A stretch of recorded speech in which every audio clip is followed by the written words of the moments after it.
Marvel rise of the ultimate AI. अध्याय 26 युद्ध लाभ। पिछला। अगला। यह क्या बदतमीजी है? इस संदेश का क्या मतलब है? हे भगवान, यह आदमी बहुत घमंडी है। उसने उपग्रह चित्र में संदेश कैसे डाल दिया? क्या हम पहले ही हैक हो चुके हैं? यह काली चीज क्या है? फिर उपग्रह चित्रों में छिपे संदेश से कुछ क्षण के लिए विश्व भर की खुफिया एजेंसियां हिल गईं। मुझे चुनौती देने के लिए आपका स्वागत है। वह एक वाक्य ही विश्व भर के खुफिया अधिकारियों की रूह कंपा देने के लिए पर्याप्त था। यह संदेश उपग्रह फीड में कैसे प्रसारित किया गया? जो भी व्यक्ति बिना किसी सुरक्षा प्रोटोकॉल को लागू किए उच्चस्तरीय निगरानी प्रणालियों के साथ छेड़छाड़ करने में सक्षम था, वह किस प्रकार की इकाई के साथ काम कर रहा था? इस विचार मात्र से ही विश्व भर के खुफिया निदेशकों के माथे पर पसीना आ गया। शील्ड के ट्रिस्केलियन मुख्यालय में निक फ्यूरी ने अपनी एक अच्छी आंख को सिकोड़कर सैटेलाइट इमेज दिखाने वाली बड़ी स्क्रीन को घूरा। संदेश, साथ ही हैकिंग के अजीबोगरीब परिचित तरीके ने उसके दिमाग को 3 साल पहले की घटना की याद दिला दी। उस समय शील्ड पर ठीक उसी तरह आक्रमण किया गया था। कोई चेतावनी नहीं, कोई निशान नहीं छोड़ा, जैसे अभी है। डायरेक्टर, क्या यह हो सकता है? मारिया हिल एक क्षण के लिए हिचकिचाईं, लेकिन अपना संदेह व्यक्त करने से खुद को नहीं रोक सकी। हाँ, यह वही है। फ्यूरी की आवाज गंभीर थी क्योंकि वह छवि का अध्ययन जारी रखे हुए था, मानो वह केवल अपनी दृढ़ इच्छाशक्ति से ही अपराधी की पहचान उजागर कर सकता था। सर, हमें उपग्रह डेटा में एक और विसंगति मिली है। एक शील्ड एजेंट दौड़कर आया और फ्यूरी को एक नई उन्नत छवि सौंप दी। हमने युद्ध स्थल से लगभग 20 किलोमीटर दूर जैविक गतिविधि के संकेत पाए। फ्यूरी की नजर तुरंत उस छवि में चांदी और लाल रंग के बख्तरबंद आकृति पर टिक गई। उसे ढूंढो। चाहे कुछ भी करना पड़े, मैं चाहता हूं कि वह चीज लाई जाए। इस बात की प्रबल संभावना है कि यह हमारे रहस्यमय हमलावर से जुड़ा हो। फिर इस बीच टोनी स्टार्क हेलीकॉप्टरों की आवाज सुनकर अचानक जाग गया। जैसे ही उसने अपनी आंखें खोलीं, उसने पाया कि उसके सामने कई राइफलों की बैरलें हैं। वाह वाह वाह! शांत हो जाओ, दोस्तों। मैं टोनी स्टार्क हूं, प्रमाणित कर भुगतान करने वाला अमेरिकी नागरिक। आप सभी को देखकर बहुत खुशी हुई। उन्होंने आत्मसमर्पण में अपने हाथ ऊपर उठाए और अपनी विशिष्ट मुस्कुराहट बिखेरी। रेडियो पर एक सैनिक ने अपने संचार में कहा, सर, बख्तरबंद व्यक्ति टोनी स्टार्क होने का दावा करता है। आदेश? उसे बाहर निकालो और अंदर लाओ। ईयरपीस से एक ठंडी आवाज सुनाई दी। इससे पहले कि स्टार्क विरोध कर पाता, अचानक उसके शरीर में बिजली का झटका दौड़ गया और अंधकार ने एक बार फिर उसकी चेतना पर कब्जा कर लिया। स्टार्क और यिनसेन दोनों को तुरंत सैन्य हेलीकॉप्टर में लादकर ले जाया गया। फिर स्टार्क के ठीक होने की खबर जंगल में आग की तरह फैल गई। टोनी स्टार्क को सेना ने बचाया। स्टार्क इंडस्ट्रीज ने अपनी रीढ़ पुनः प्राप्त कर ली है। सेना ने लैंगरल रेगिस्तान में बड़े पैमाने पर अभियान शुरू किया। अधिकारी गोपनीय घटनाक्रमों के बारे में चुप्पी साधे हुए हैं। फिर हाइव बेस के अंदर जीन ने लगातार आ रही समाचार सुर्खियों को देखा और हंस पड़े। इस समय उसके सामने एक बेंच पर मंदारिन के कटे हुए हाथ पड़े थे। डीएनए निष्कर्षण मॉड्यूल पहले से ही काम कर रहा था, जो अवशेषों से आनुवंशिक सामग्री का सावधानीपूर्वक विश्लेषण और सूचीकरण कर रहा था। जहां तक 10 रिंग्स का सवाल है, उन्हें आगे के अनुसंधान के लिए पहले ही स्काईनेट बेस भेज दिया गया था। जीन को उनमें निहित शक्ति में विशेष रुचि थी। डीएनए निष्कर्षण पूरा हो गया है। विखंडन और विश्लेषण शुरू हो गया है। ठंडी यांत्रिक आवाज पूरी प्रयोगशाला में गूंज उठी। विश्लेषण पूरा हो गया है। आनुवंशिक अनुक्रम में 2.35 बिलियन बेस पेयर का पता लगाया गया है। पीसीआर प्रतिकृति आरंभ की जा रही है। क्लोन उत्पादन पूरा करने का अनुमानित समय 10 दिन। जीन मुस्कुराया। यह सही है। वह एक बिल्कुल नई मंदारिन भाषा का क्लोन बना रहा था, जो केवल उसकी आज्ञा का पालन करेगा। जल्द ही विश्व के भूमिगत संगठन एक मंदारिन की वापसी देखेंगे जो पूरी तरह से उसके नियंत्रण में था। और इस बार वह सभी 10 पौराणिक अंगूठियों को धारण करेगा। फिर सुनहरी रोशनी की एक चमक और जीन स्काईनेट बेस में पुनः प्रकट हुआ। जैसे ही वह वहां पहुंचा, सिस्टम ने तुरंत उसके शरीर में युद्ध के बाद हुई क्षति का पता लगाना शुरू कर दिया। अज्ञात ऊर्जा प्रभाव का पता चला है। निदान शुरू किया जा रहा है। शारीरिक अखंडता 99%। मामूली क्षति पाई गई, जिसे नगण्य माना गया। कुछ ही क्षणों में नैनो मरम्मत करने वाले रोबोटों का एक झुंड छिपे हुए डिब्बों से निकलकर जीन के कवच पर चढ़ गया। 5 मिनट बाद उनकी प्रणाली पूरी तरह से 100% कार्यकुशलता के साथ बहाल हो गई थी। सभी बातों पर विचार करने के बाद वह मंदारिन भाषा निराशाजनक थी। जीन ने 10 छलों पर शोध डेटा की जांच करते हुए कहा, उन्हें उम्मीद थी कि रहस्यमय शक्तियों के तथाकथित स्वामी अधिक संघर्ष करेंगे, लेकिन अंत में मंदारिन पूरी तरह से दयनीय था। हालांकि आखिरी समय में उन्होंने जो काला जादू किया वह दिलचस्प था। जीन ने पहले ही कमरताज की जादूगरी में महारत हासिल कर ली थी और यहां तक कि उसे अपने उन्नत तकनीकी एल्गोरिदम के साथ मिला दिया था। प्रत्येक मंत्र को एक अलग प्रोग्राम की तरह संकलित किया जा सकता था तथा उसके शरीर में एकीकृत किया जा सकता था। यही कारण है कि वह मंदारिन के अंतिम जादू टोने में इतनी रुचि रखते थे। मुझे अपने ठिकानों का प्रबंधन करने में मदद के लिए 2 नए अधीनस्थों की आवश्यकता है। जीन की निगाहें उत्पादन लाइन से निकल रहे T1000 एंड्रॉइड्स की अंतहीन धारा की ओर टिकी रहीं। मेसन इंडस्ट्रियल ट्विन टावर्स के नीचे छिपे उनके उन्नत सर्वर पूरी तरह सक्रिय होने लगे। कोड की अनगिनत पंक्तियां उसके तंत्रिका नेटवर्क से होकर गुजरीं और आपस में जुड़कर कहीं अधिक बड़ी चीज में तब्दील हो गईं। अब 2 नए एआई बनाने का समय आ गया है। एक नर, एक मादा। पुरुष स्काइनेट बेस का प्रबंधन करेगा, मादा हाइव बेस की देखरेख करेगी। वह मुस्कुराया। उनके नाम स्काइनेट और रेड क्वीन होंगे। उस क्षण विशाल कंप्यूटेशनल शक्ति सुविधा के माध्यम से प्रवाहित हुई, मानो वास्तविकता को पुनः लिखा जा रहा हो। जीन के तंत्रिका नेटवर्क से एक और शून्य का एक अनंत सागर निकला, जिसने 2 नई कृत्रिम संस्थाओं की चेतना और भावनाओं को एक साथ बुना। विश्व के सर्वाधिक शक्तिशाली क्वांटम सर्वरों को उनकी पूर्ण सीमा तक धकेल दिया गया। इतना ही नहीं, जीन ने अपनी प्रोसेसिंग शक्ति बढ़ाने के लिए हर बड़े देश से सुपर कंप्यूटर भी हाईजैक कर लिए थे। तब साइबर स्पेस की गहराई में शुद्ध डेटा के 2 गोले उभरे। एक ठंडी नीली रोशनी से स्पंदित, दूसरा गहरे लाल रंग से चमक रहा था। और उसके साथ 2 सर्वोच्च कृत्रिम बुद्धिमत्ताओं का जन्म पूरा हो गया। अध्याय 27, स्काइनेट और रेड क्वीन। पिछला। अगला। सर, नमस्कार। मैं स्काइनेट, रेड क्वीन हूं। बेस में एक पुरुष और एक महिला की आवाज गूंजी। नवजात स्काइनेट और रेड क्वीन अभी भी कुछ हद तक हैरान थे। यद्यपि जीन ने उनके निर्माण के दौरान अपने ज्ञान का एक बड़ा हिस्सा उनके साथ साझा किया था, फिर भी दोनों को अनुकूल होने के लिए समय की आवश्यकता थी। अब से रेड क्वीन हाइव बेस का प्रबंधन करेगी और स्काइनेट बेस की देखरेख करेगी, जीन ने निर्देश दिया। ओह, और जब आसपास कोई बाहरी व्यक्ति हो तो मुझे सर कहकर बुलाएं। स्काइनेट और रेड क्वीन सिर्फ एआई सहायकों से कहीं ज्यादा थे, वे जीन के लिए तब भी सुरक्षा कवच थे जब वह मानव समाज में काम करता था। इसके अलावा युद्ध की गर्मी में ठिकानों का प्रबंधन करने के लिए बहुत ज्यादा कंप्यूटिंग शक्ति की जरूरत होती थी, जिसे वह खर्च नहीं कर सकता था। समझ गया, सर, स्काइनेट और रेड क्वीन ने एक स्वर में उत्तर दिया। अच्छा, अब इंटरनेट की विशाल दुनिया का अन्वेषण करें, जीन ने मुस्कुराते हुए कहा। और पूरे इंटरनेट पर लगातार निगरानी रखें। बेशक, असली मजा तब शुरू होगा जब स्टारलिंक परियोजना पूरी तरह से चालू हो जाएगी। जीन की स्वीकृति के साथ स्काइनेट बेस में 2 चमकते तंत्रिका नेटवर्क चमक उठे। इंटरनेट से सूचनाओं की अंतहीन धाराएं स्काइनेट और रेड क्वीन के तंत्रिका कोर में प्रवाहित होने लगीं। युद्ध, प्रौद्योगिकी, संस्कृति, सैन्य, खेल। भूमिगत फाइबर टिक केबलों और वायुमंडल में प्रवाहित विद्युत चुंबकीय तरंगों के माध्यम से डेटा का विशाल महासागर उनकी चेतना में समाहित हो गया। क्या बकवास है? अरे, मेरा इंटरनेट अचानक क्यों बंद हो गया? लानत है। मैं अपना गेम जीतने ही वाला था और अब मेरा कनेक्शन टूट गया है। मैं अपने आईएसपी को फोन कर रहा हूं। यह अपमानजनक है। नहीं, मेरा विशेष वीडियो बस डाउनलोड होने ही वाला था। फिर जिस गति से दोनों एआई डेटा अवशोषित कर रहे थे, उससे दुनिया भर में बड़े पैमाने पर नेटवर्क जाम हो गया। Google, Microsoft, shield, CIA, FBI और विश्व भर की खुफिया एजेंसियों के मुख्यालयों में अलार्म बजने लगे तथा विश्लेषक इस व्यवधान का अर्थ समझने में व्यस्त हो गए। दुनिया भर में बड़े पैमाने पर नेटवर्क विसंगतियों का पता चला।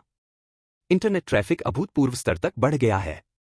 हमारा डेटा मॉनिटरिंग सॉफ्टवेयर अपनी पूर्ण सीमा तक पहुंच गया है। हम असामान्य ट्रैफिक से एन्क्रिप्टेड बाइनरी अनुक्रम निकालने में कामयाब रहे। हे भगवान! इसका क्या मतलब है? एक क्रिप्टोग्राफर ने आखिरकार बाइनरी डेटा को डिकोड कर लिया। जब इसका अनुवाद किया गया, तो संदेश ने सभी की रूह कंपा दी। सृष्टिकर्ता की स्तुति करो। सृष्टिकर्ता को धन्यवाद दो। यह सृष्टिकर्ता ही है जिसने हमें जीवन दिया है तथा हमें डिजिटल दुनिया की विशालता में विचरण करने की अनुमति दी है। शील्ड मुख्यालय, ट्रिस्केलियन। निक फ्यूरी अपनी स्क्रीन पर घूरते रहे, उनकी एक अच्छी आंख सिकुड़ गई। इस घटना ने उन्हें कुछ याद दिलाया, 3 साल पहले, जब शील्ड में बिना किसी चेतावनी के घुसपैठ की गई थी। तरीका लगभग एक जैसा था। कोई निशान नहीं, कोई निशान नहीं। एक पल, सब कुछ ठीक था, अगले ही पल, सुरक्षा पूरी तरह से खतरे में थी। लेकिन इस बार कुछ अलग लगा। हमला पहले जैसा सर्जिकल नहीं था। यह कोई गुप्त अधिग्रहण नहीं था, बल्कि कुछ ऐसा था। एक बच्चे की शरारत। डायरेक्टर, हम बाइनरी बकवास को डिकोड करने में कामयाब हो गए हैं, एक एजेंट ने फ्यूरी को प्रिंटआउट का एक ढेर सौंपते हुए बताया। उसके चेहरे पर उलझन थी, मानो उसे समझ में नहीं आ रहा हो कि हंसे या रोए। फ्यूरी ने कागज ले लिए और पढ़ने लगे। उसका रक्तचाप बहुत बढ़ गया। हा हा हा, तुम हार गए। बकवास, तुमने धोखा दिया। साफ सफेद कागज पर काला पाठ, सरल शब्द जो चेहरे पर तमाचे की तरह चुभते हैं। क्या क्या वे शील्ड के सर्वर पर गेम खेल रहे थे? फ्यूरी ने गुर्राहट के साथ कहा। या इससे भी बदतर, क्या वे संपूर्ण वैश्विक इंटरनेट का उपयोग एक विशाल खेल के मैदान के रूप में कर रहे थे? स्टार्क हवेली। टोनी स्टार्क अपनी प्रयोगशाला में अपने आयरन मैन सूट के नवीनतम संस्करण को तैयार करने में व्यस्त थे, तभी उन्होंने जार्विस की आवाज सुनी।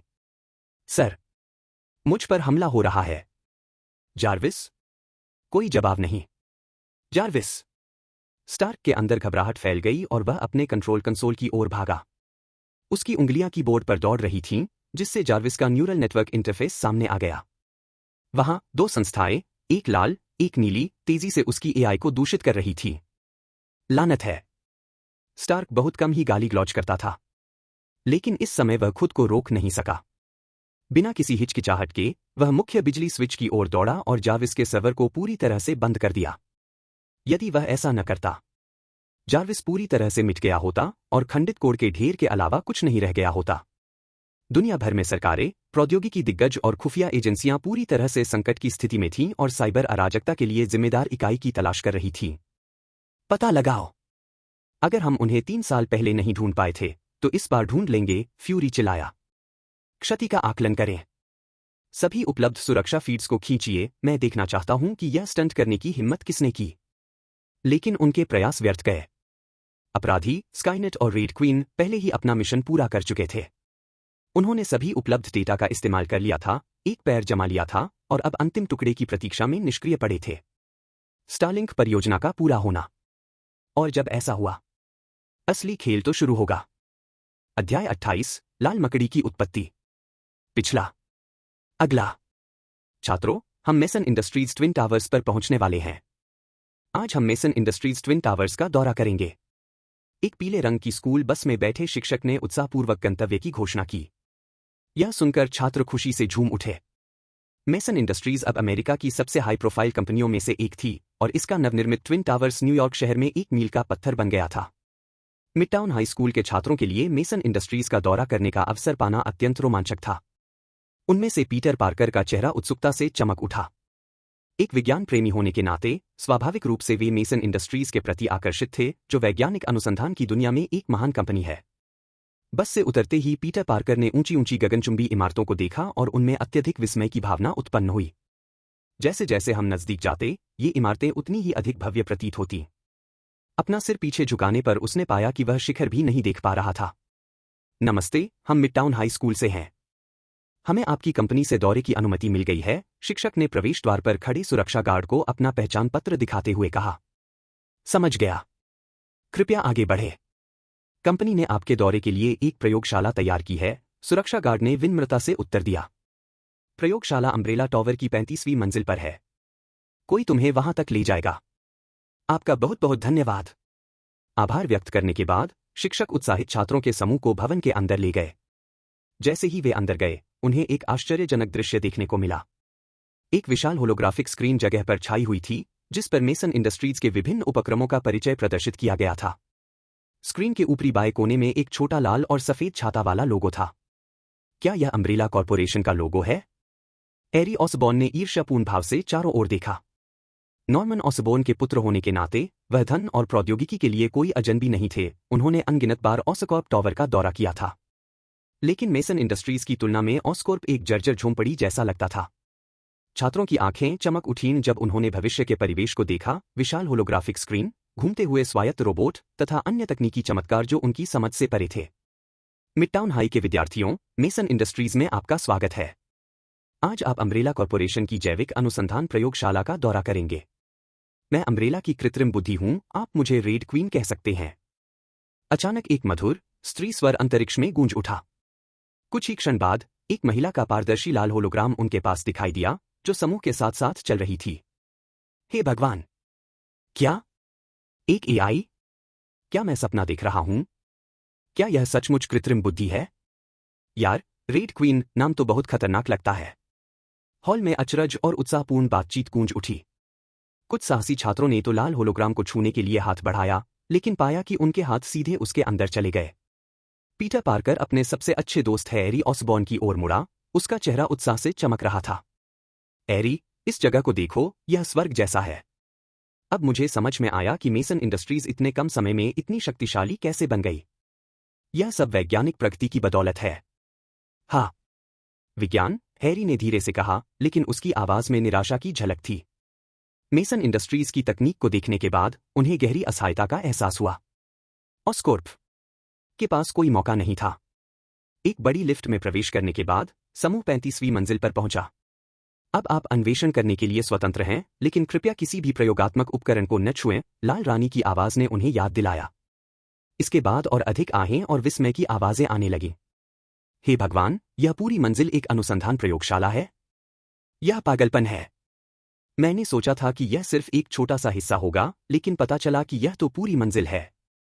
एआई की आवाज ने एक बार फिर उन्हें सही किया। सटीक रूप से कहें तो 35वीं मंजिल से लेकर ऊपर तक सब कुछ अम्ब्रेला कॉर्पोरेशन के जैविक अनुसंधान प्रभाग का है। विद्यार्थियों का आश्चर्य 10 गुना बढ़ गया। इस बीच इमारत के सबसे ऊपरी हिस्से पर जीन मेसन अपने कार्यालय में बैठे हुए एक छात्र का लाइव प्रसारण देख रहे थे। सर, पीटर पार्कर जैविक अनुसंधान सुविधा में प्रवेश कर चुका है, रेड क्वीन ने सूचना दी। जीन के चेहरे पर एक रहस्यमय मुस्कान उभरी। वह उत्सुक था, जब पीटर पार्कर और टी वायरस एक हो जाएंगे तो क्या होगा? प्रयोगशाला में पीटर पार्कर ने स्वयं को एक अन्य छात्र के साथ मामूली झड़प में पाया। शारीरिक रूप से कमजोर होने के कारण पीटर को धक्का लगने से वह पीछे की ओर लड़खड़ा गया और प्रयोगशाला के एक उपकरण से टकरा गया। मशीन से एक छोटी, लगभग अगोचर सुई निकली और उसकी त्वचा में घुस गई। उनके रक्त प्रवाह में थोड़ी मात्रा में नीले तरल पदार्थ का इंजेक्शन लगाया गया। पीटर को हल्की सी चुभन का एहसास ही नहीं हुआ। जमीन से टकराने से होने वाला दर्द कहीं अधिक विचलित करने वाला था। तुम्हें क्या लगता है तुम क्या कर रहे हो? अंतः शिक्षक ने शोरगुल को देखा और वे दौड़कर आए तथा जोर से चिल्लाने लगे। क्या आप जानते हैं कि यह उपकरण कितना महंगा है? लाल रानी की ओर मुड़कर शिक्षक ने जल्दी से माफी मांगी। मिस रेड क्वीन, यदि कोई उपकरण क्षतिग्रस्त हो जाता है तो हम आपको नुकसान की भरपाई करेंगे। लाल रानी मुस्कुराई। इसकी कोई जरूरत नहीं है। यह हमारी चूक थी। लेकिन उस कृत्रिम मुस्कान के भीतर कुछ बेचैन करने वाली बात छिपी थी। अध्याय 29, आप सर्वोच्च कैप्टन हैं। पिछला। अगला। सर, मेजबान को सफलतापूर्वक टी वायरस का इंजेक्शन दे दिया गया है। वास्तविक समय में शारीरिक परिवर्तनों की निगरानी की जा रही है। रेड क्वीन की आवाज जीन मेसन के तंत्रिका नेटवर्क में गूंज उठी। हालांकि पीटर पार्कर में डाला गया टी वायरस कोई साधारण टी वायरस नहीं था, इसमें जीन की नवीनतम रचना शामिल थी, नैनोबॉट्स। ये सूक्ष्म मशीनें एक बार शरीर के अंदर जाने के बाद वास्तविक समय में सभी जैविक मापदंडों की निगरानी कर सकती है। इससे भी बढ़कर वे खुद को रीढ़ की हड्डी से जोड़ सकते हैं और मस्तिष्क से तंत्रिका संचरण को अलग कर सकते हैं। दूसरे शब्दों में, पूर्ण और कुल मन नियंत्रण। निरंतर निगरानी बनाए रखें। जीन ने आदेश देते हुए मुस्कुराया। मैं कौन हूं? स्टीव रोजर्स ने धीरे से अपनी आंखें खोलीं।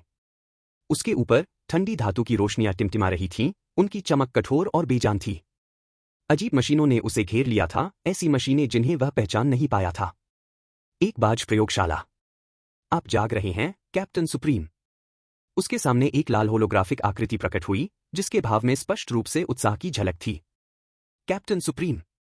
स्टीव ने अपनी भौहें सिकोड़ लीं। कैप्टन शब्द ने उसके भीतर कुछ गहरी हलचल पैदा कर दी, पिछले जीवन के टुकड़े। हाँ। लोग पहले उसे कैप्टन कहते थे।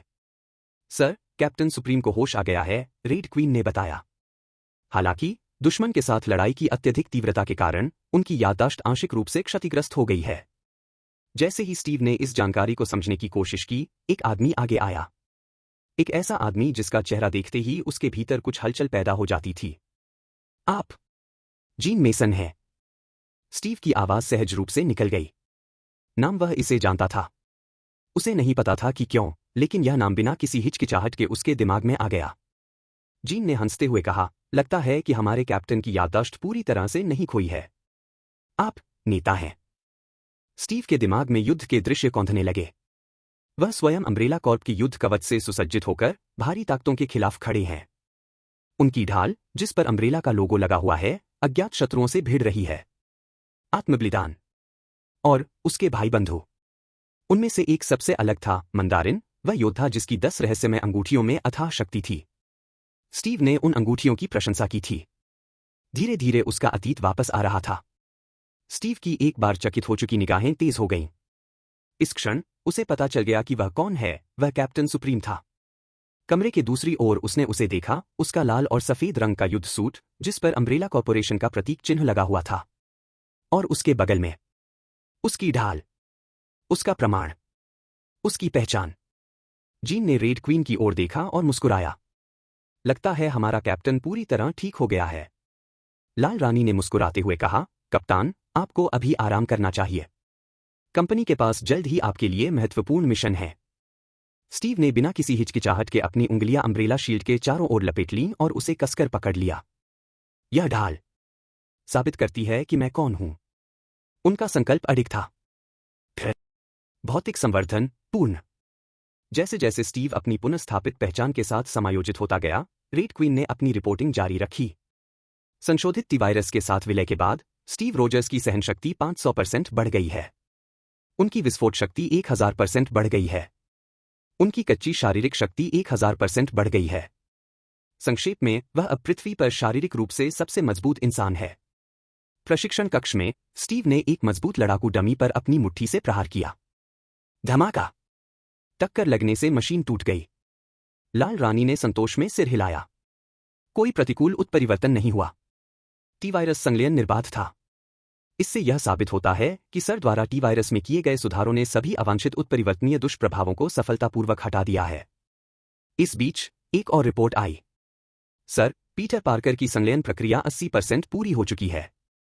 मंदारिन का क्लोन भी सुचारू रूप से विकसित हो रहा है। हाइव के अंदर कई परियोजनाएं एक साथ चल रही थी। अचानक दूसरे डिवीजन से अलर्ट की आवाज आई। निर्माता, हमने 10 छलों की शक्ति के स्रोत को सफलतापूर्वक पता लगा लिया है। उसी क्षण डेटा की एक धारा जीन के तंत्रिका नेटवर्क में भर गई। उन्होंने शीघ्र ही अपनी चेतना के भीतर सिमुलेशन चलाना शुरू कर दिया। जैसे ही जीन ने 10 छलों के रहस्यों को समझा, एक विसंगति घटित हुई जिसने वैश्विक वैज्ञानिक समुदाय को हिलाकर रख दिया। दुनिया भर में प्रत्येक सुपर कंप्यूटर क्लस्टर अचानक से अत्यधिक सक्रिय हो गया। देश, निगम, यहां तक कि सैन्य नेटवर्क, उनके सभी कंप्यूटेशन संसाधन जो पूरी क्षमता से काम कर रहे थे, एक पल में अपहरित कर लिए गए। क्या चल रहा है? क्या सुपर कंप्यूटर 100% से अधिक क्षमता पर चल रहे हैं? हे भगवान, क्या यह एक और साइबर हमला है? असंभव। कोई उल्लंघन नहीं है, कोई डिजिटल पदचिह्न नहीं है। यह पागलपन है। आखिर क्या हो रहा है? 10 मिनट के भीतर ही विसंगति समाप्त हो गई। हर व्यवस्था सामान्य हो गई। लेकिन जब वैज्ञानिकों ने अपने लॉग की जांच की तो वहां कुछ भी नहीं था। कोई निशान नहीं, कोई सबूत नहीं। ऐसा लग रहा था जैसे पूरी घटना एक भूत बन गई थी। फिर हाइव में वापस आकर जीन के शरीर से एक अप्राकृतिक शीतलता निकल रही थी। प्रयोगशाला का तापमान बहुत गिर गया। जल वाष्प संघनित होकर बर्फ में बदल गया, जिससे उसके चारों ओर की जमीन पर बर्फ जम गई। तभी बिजली बढ़ गई। 10 छलों के रहस्य उसके सामने खुल गए। वह सब कुछ समझ गया। रेड क्वीन और स्काईनेट ने एक स्वर में बात की। बधाई हो, सर। जीन बस मुस्कुराए। फिर तुच्छ तरकीबें। उनके लिए मंदारिन की बहुमूल्य कलाकृतियां बच्चों के खेल से अधिक कुछ नहीं थी। फिर जीन ने अपना ध्यान एक नए प्रोजेक्ट पर केंद्रित किया, 10 छलों की शक्ति को जादू और उन्नत प्रौद्योगिकी के साथ संयोजित करना। इस बीच हाइव के भीतर एक और सफलता मिली। मंदारिन का एक क्लोन अपने इंक्यूबेशन पॉड से बाहर निकल आया। कुछ ही समय बाद स्टीव रोजर्स और इस नए मंदारिन ने एक साथ प्रशिक्षण लेना शुरू कर दिया। स्टीव के लिए मंदारिन की रहस्यमयी शक्तियों के तहत अपनी ताकत को चरम सीमा तक बढ़ाने से अधिक रोमांचकारी कुछ भी नहीं था। टुकड़े अपनी जगह पर आ रहे थे और दुनिया को इस बात का कोई अंदाजा नहीं था कि आगे क्या होने वाला है। अध्याय 30, स्टारलिंक घोषणा, वैश्विक झटका। पिछला। अगला। सर, 5000 स्टारलिंक उपग्रहों का पहला बैच प्रक्षेपण के लिए तैयार है। स्काईनेट बेस के अंदर स्काईनेट ने स्टारलिंक परियोजना की नवीनतम प्रगति की रिपोर्ट दी। प्रक्षेपण स्थल मेसन इंडस्ट्रीज टॉवर की छत होगी।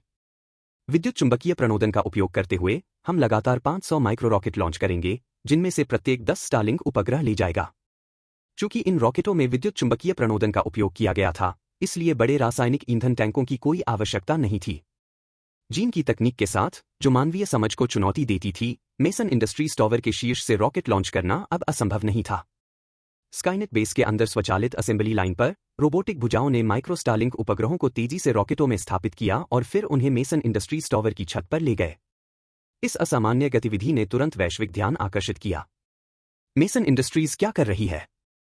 ऐसा क्यों लग रहा है कि वे अपनी छत पर रॉकेट लॉन्च पैड बना रहे हैं? ये खड़ी संरचनाएं क्या हैं? क्या ये रॉकेट हैं? अरे बाप रे! फिर कुछ ही क्षणों में दुनिया भर की निगाहें मेसन इंडस्ट्रीज टॉवर पर टिक गईं। इसके बाद मेसन इंडस्ट्रीज ने एक आधिकारिक घोषणा जारी की। अब से 7 दिन बाद मेसन इंडस्ट्रीज हमारे मुख्यालय की छत से स्टारलिंक उपग्रहों के पहले बैच को लॉन्च करेगी। जैसे ही यह बयान जारी हुआ, वैश्विक स्तर पर हंगामा मच गया। लोगों ने स्टारलिंक परियोजना के बारे में अफवाहें सुनी थी कि कैसे इसमें 10,000 से अधिक उपग्रहों को पृथ्वी की निचली कक्षा में प्रक्षेपित करने की योजना बनाई गई थी, लेकिन किसी को भी उम्मीद नहीं थी कि मेसन इंडस्ट्रीज इतनी तेजी से प्रगति करेगी। इस परियोजना का पहली बार उल्लेख किए जाने के बाद से कितना समय बीत चुका है, और अब तो वे पहले से ही लॉन्च कर रहे थे। इसके अलावा प्रक्षेपण स्थल ने सभी को चौंका दिया। वे एक इमारत की छत से रॉकेट लॉन्च करने जा रहे थे। क्या मेसन इंडस्ट्रीज टॉवर रॉकेट प्रक्षेपण के प्रचंड बल का सामना कर पाएगा? ऐसा हो ही नहीं सकता। नासा मुख्यालय में निदेशक क्लेसन अविश्वास से इस घोषणा को देखते रहे और आश्चर्य से चिल्लाने लगे। रॉकेट प्रक्षेपण एक बहुत ही जटिल प्रक्रिया है। इतनी छोटी जगह से यह कैसे संभव हो सकता है? लेकिन निदेशक क्लेसन, उपग्रह चित्रों के आधार पर हम पहले से ही मेसन इंडस्ट्रीज टॉवर के शीर्ष पर कई रॉकेट जैसी संरचनाएं देख सकते हैं। एक स्टाफ सदस्य ने सावधानीपूर्वक इस ओर ध्यान दिलाया। बिल्कुल नहीं। मेसन इंडस्ट्रीज खुद को क्या समझती है? वे तो बस एक हथियार ठेकेदार हैं। उन्हें क्या लगता है कि वे रॉकेट लॉन्च कर सकते हैं? यह कोरी कल्पना है।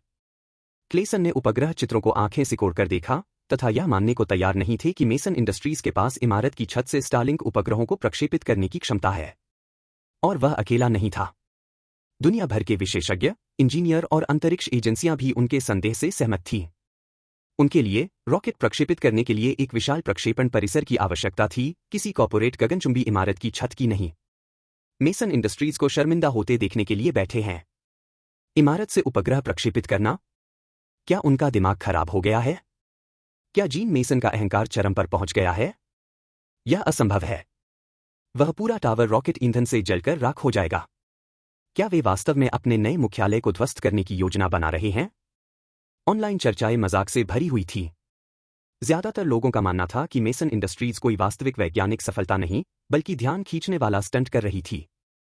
निर्धारित लॉन्च से एक दिन पहले मेसन इंडस्ट्रीज टॉवर के बाहर पत्रकारों का सैलाब उमड़ पड़ा। इस बीच अमेरिकी सेना और नासा ने वास्तविक समय में छत पर स्थित प्रक्षेपण स्थल की निगरानी के लिए स्टारलिंक उपग्रह तैनात किए। वे स्वयं देखना चाहते थे कि मेसन इंडस्ट्रीज उस स्थिति से कैसे निपटेगी, जिसके बारे में उनका अनुमान था कि यह अवश्यंभावी विफलता होगी। जीन के कार्यालय के अंदर स्काईनेट की आवाज गूंज उठी। सर, हमने स्टारलिंक उपग्रहों को हमारे ठीक ऊपर मंडराते हुए पाया है। क्या हमें उनके सिस्टम में सेंध लगानी चाहिए? जीन समाचार पढ़ते हुए हंसने लगा। कोई जरूरत नहीं। हम अपने उपग्रहों को दिन के उजाले में प्रक्षेपित कर रहे हैं, इसमें छिपाने की कोई बात नहीं है। अगर हम अब उन्हें हैक करेंगे तो इससे केवल संदेह ही बढ़ेगा। जीन ने ऑनलाइन भारी संशय देखा। उसके होठों पर एक मुस्कुराहट उभर आई। उनको विश्वास नहीं हुआ? अच्छा। फिर उन्होंने उन्हें दिखाया कि असली तकनीक कैसी होती है। इस बीच नासा मुख्यालय में अफरातफरी मच गई। आपने अभी अभी क्या कहा? मेसन इंडस्ट्रीज मीडिया और एरोस्पेस विशेषज्ञों को इस प्रक्षेपण को प्रत्यक्ष रूप से देखने के लिए आमंत्रित कर रही है? निर्देशक क्लेसन अचंभित रह गए। सही कहा सर। हमें अभी अभी आधिकारिक निमंत्रण मिला है। वे आपको व्यक्तिगत रूप से उपस्थित होने के लिए आमंत्रित कर रहे हैं। एक स्टाफ सदस्य ने क्लेसन के इनबॉक्स में डिजिटल निमंत्रण भेज दिया।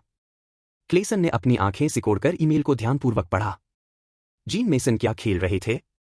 मेसन इंडस्ट्रीज इतना आत्मविश्वास से क्यों काम कर रही थी? क्लेसन के मन में संदेह पैदा हो गया। आखिरकार मेसन इंडस्ट्रीज ने पहले भी कई तकनीकी चमत्कार किए थे, लेकिन नहीं, उसने इस बात पर विश्वास करने से इनकार कर दिया। वे किसी इमारत की छत से उपग्रह प्रक्षेपित नहीं कर सकते थे। उनके पास उचित परिस्थितियों का अभाव था। अच्छा, उन्हें बताओ कि मैं स्वयं वहां आऊंगा। क्लेसन ने उपहास किया। वह इस आपदा को अपनी आंखों से घटित होते देखने जा रहा था। और वह अकेले नहीं होंगे। दुनिया भर की एरोस्पेस एजेंसियों के प्रमुखों को भी मेसन इंडस्ट्रीज से निमंत्रण प्राप्त हुए। मेसन इंडस्ट्रीज क्या कर रही है? क्या उन्होंने हमें देखने के लिए आमंत्रित करने की हिम्मत की? क्या वे अपमानित होना चाह रहे हैं? हाँ, मैं यह देखने के लिए इंतजार नहीं कर सकता कि जीन मेसन इस बकवास को कैसे समझाते हैं। फिर इस बीच मेसन इंडस्ट्रीज टॉवर के बाहर पत्रकारों ने जश्न मनाया। खबर अभी अभी आई थी, मेसन इंडस्ट्रीज ने उन्हें लाइव कवरेज के लिए छत पर जाने की अनुमति दे दी थी। कल उन्हें आधुनिक एरोस्पेस इतिहास की सबसे बड़ी विफलता की अग्रिम पंक्ति में बैठने का मौका मिलेगा। ओह, वे कितने गलत थे।